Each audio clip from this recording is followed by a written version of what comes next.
Bonjour Emmanuel. Bonjour, merci d'être venu.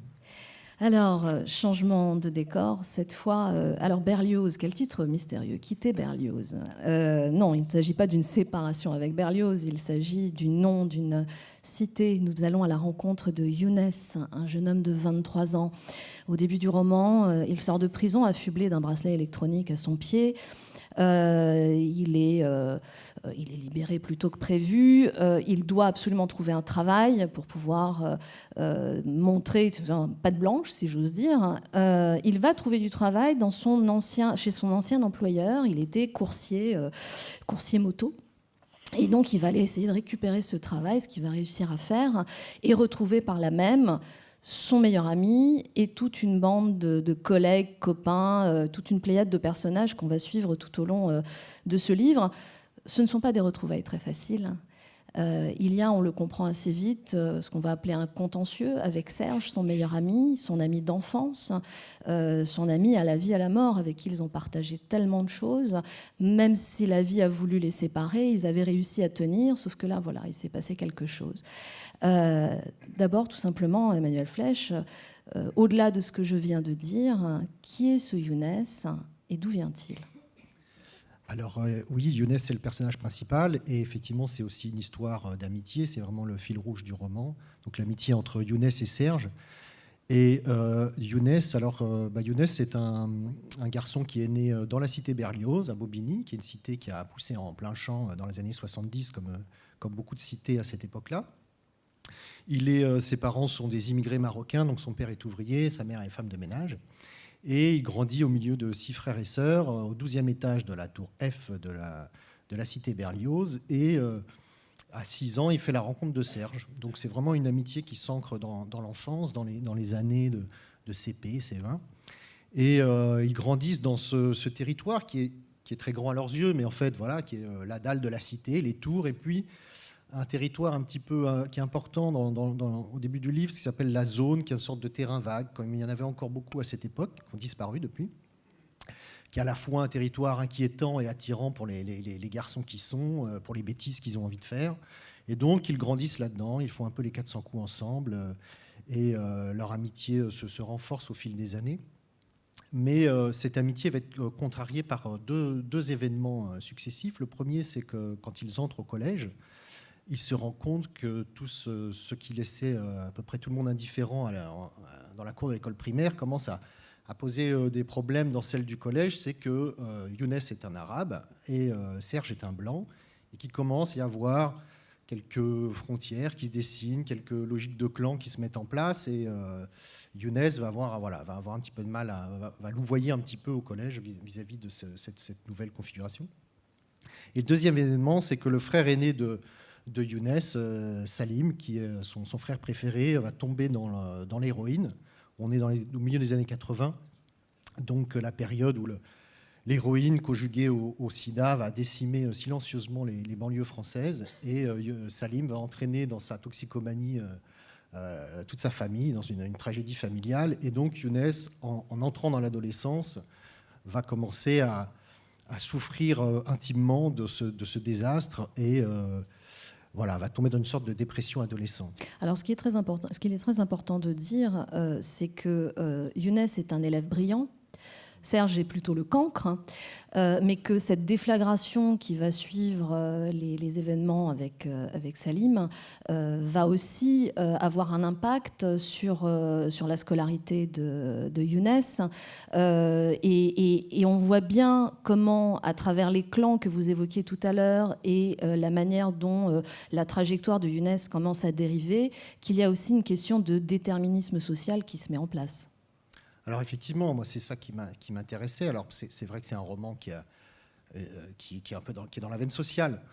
On va dire que l'écueil des romans sociaux, c'est d'enfermer les personnages dans leur déterminisme. Donc j'ai essayé de prendre garde à ne pas tomber dans ce travers ou ne pas rester en surplomb par rapport à cette trajectoire, mais qui s'ancre effectivement dans des déterminismes forts, des déterminismes sociaux, des déterminismes culturels, et également là ce qui lui tombe un peu sur la figure à Younes, c'est-à-dire l'héroïne qui rentre dans sa famille. Et effectivement, non seulement Salim ça va être la tragédie, hein, son frère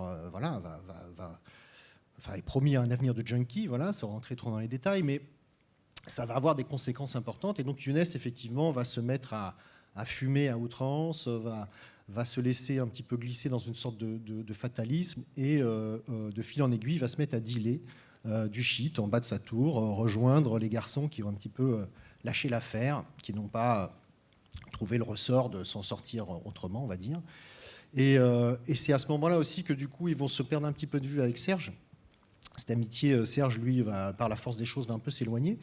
Et en fait, lui, qui, comme vous l'avez dit, effectivement, c'est vraiment, au départ, Serge, c'est le cancre, qui est dans une relation très conflictuelle avec son père, qui déteste l'école, alors que Younes a des facilités, il est assez brillant, il est vif d'esprit, il est intelligent, mais il va sombrer dans un gâchis scolaire.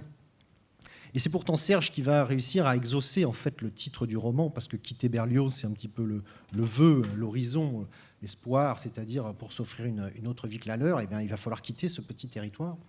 Et Serge parvient à le faire en premier. Et donc, effectivement, c'est pour ça que le roman se déroule pour une bonne part dans le monde des coursiers, parce que Serge va s'acheter une Vespa et se faire embaucher dans une société qui s'appelle Paname Express. Alors, avant de rentrer justement dans cet univers aussi très particulier de la Paname Express, en l'occurrence, juste un mot sur les pères, parce que quand on parle de déterminisme social, le rôle du père est également très important. Vous disiez tout à l'heure, Serge se construit en quelque sorte en conflit avec son père. C'est peut-être ce qui va le sauver, parce que malgré la violence dans laquelle il grandit, c'est justement le fait de s'élever contre cette violence, par un acte de violence certes, mais qui sera peut-être celui qui sera le dernier, il va peut-être pouvoir s'affranchir, alors que Younes est confronté à un père, à la déception du père et à une forme de résignation, d'une forme justement de fatalité à laquelle le père, suite à la mort de son fils, va aussi se laisser sombrer. Hein. Oui, alors effectivement, les pères sont très importants. C'est un roman d'apprentissage, en fait. C'est-à-dire que comment ces deux garçons vont essayer de devenir des hommes à leur manière dans cette cité. Chacun sans figure tutélaire, chacun en fait dans le refus de suivre la voie du père. Younes, il veut certainement pas terminer sur une chaîne de montage comme son père. Et Serge, effectivement, il est confronté à un père assez violent, qui est aussi détruit un petit peu par sa vie et son chômage. Et j'ai perdu le fil de votre question. Non, l'importance par rapport au déterminisme social, l'importance des pères et comment on se construit avec ou contre les pères, voilà. C'est quelque chose qu'on retrouve beaucoup dans ce livre. Oui, c'est ça. Donc il va falloir qu'ils improvisent finalement, et c'est là que l'amitié joue un rôle important en fait à différentes étapes de leur vie. Et je pense que effectivement ce lien qu'ils créent, c'est-à-dire cette amitié qui est une amitié masculine avec toute sa part de pudeur, de non-dit, d'ambiguïté même parfois, ou de violence. Elle est aussi, voilà, il y a aussi toute sa part de complicité, de tendresse qui va les aider dans ces moments, notamment, comme vous le dites, à un moment, Serge va s'affronter physiquement avec son père et ça va effectivement mettre un peu un point final à cette histoire de violence. Il va s'émanciper par ce geste. Et c'est Younes qui va l'aider à ce moment-là, dans une sorte de fugue. Donc, effectivement, l'enjeu, c'est de quitter Berlioz, mais c'est aussi un peu de tuer le père, en effet. Alors, la Paname Express, un monde, je le disais tout à l'heure, très particulier, que vous connaissez, Emmanuel, parce que vous avez exercé ce métier, m'avez-vous dit, dans les années 90.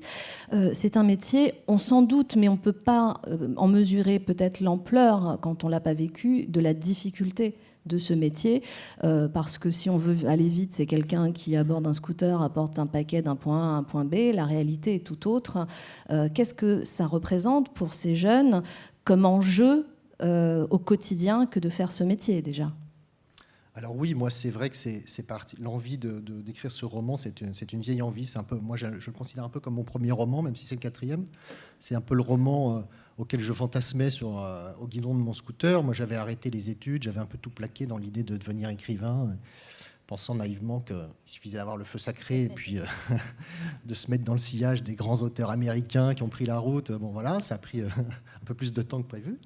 Mais voilà, donc c'est une envie qui vient de là. Et tout de suite, j'ai senti qu'effectivement, je me suis retrouvé dans ce petit boulot. Mais c'est pas un petit boulot, c'est un métier un peu par hasard. J'y ai passé presque 2 ans.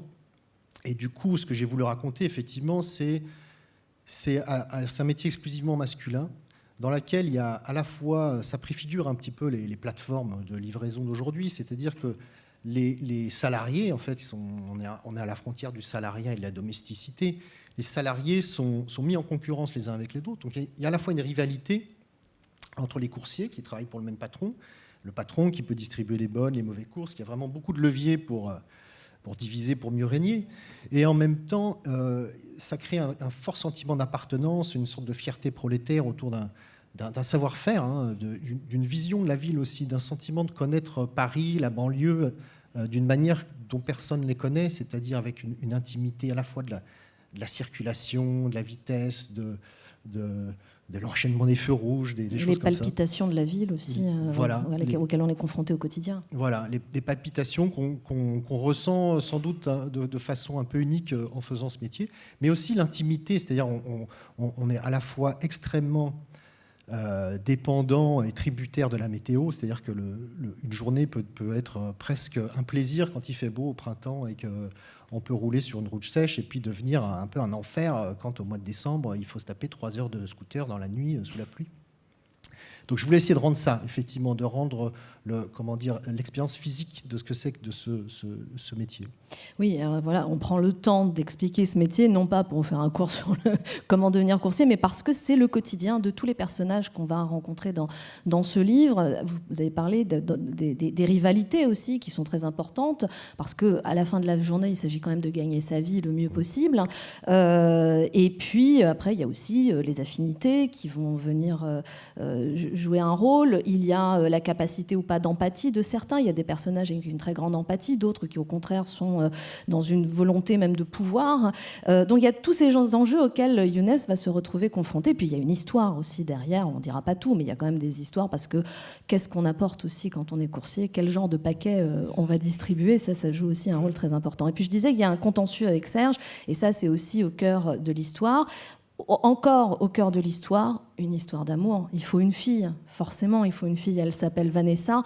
Elle est extrêmement importante parce qu'elle est le moment de révélation de la douceur, de la possibilité d'une autre vie pour Younes. Oui, tout à fait. Alors, il faut dire, je pense quand même que le roman, tout ce qu'on a raconté sur l'enfance, l'adolescence, la jeunesse de Serge et Younes est raconté dans une alternance de chapitres, en fait, qui raconte tour à tour la sortie de prison de Younes, ses retrouvailles successives avec son meilleur ami, ses collègues de travail, son patron et Vanessa, des retrouvailles qui ne se passent pas du tout comme prévu. Et donc, effectivement, c'est Younes, quand il sort de prison, s'apprête à retrouver Vanessa. Et Vanessa, il l'a rencontrée grâce à Serge, quand lui-même a décidé de se mettre un petit peu de marcher sur les brisées de Serge et de s'acheter lui-même à son tour une Vespa et de devenir coursier. Il a rencontré Vanessa à ce moment-là. Ils se sont tombés amoureux. Mais cette liaison a été interrompue par le séjour en prison de Younes. Parce que c'est vrai que le roman souffre cette question. C'est-à-dire, Younes, qu'est-ce qu'il fait ? Pourquoi est-il allé en prison ? Est-ce qu'il va réussir à respecter les conditions de sa libération conditionnelle ? Bon, et les réponses se dessinent par touches successives au fil de ces retrouvailles. C'est à la fois un parcours initiatique, même si la chronologie est particulière, comme vous le disiez, il y a des allers-retours, mais c'est quand même un parcours initiatique et la mémoire vient justement nourrir ce parcours. C'est une histoire d'amitié, la rédemption par l'amitié et même par l'amour. Non ? Oui, alors effectivement, il y a les deux, il y a l'amitié, il y a l'amour. Le fil rouge, c'est vraiment l'amitié. C'est-à-dire que, bon, comme tous mes romans, on est un petit peu à la lisière du roman noir. C'est un petit peu... Ce qui m'intéresse, moi, dans un roman social, c'est d'aller creuser, d'aller affronter un peu la dureté du monde, d'aller explorer les coulisses. Mais d'un point de vue littéraire, ça n'a d'intérêt que si on explore, du coup, la manière d'y résister, la manière de la subir, cette dureté, la manière éventuellement de s'en accommoder, comme le font certains personnages. Et que dans ces épreuves de la vie, effectivement, c'est cette amitié qui va, je pense, permettre à Younes de garder une certaine foi en l'homme, alors qu'il aurait parfois tendance à vouloir baisser les bras.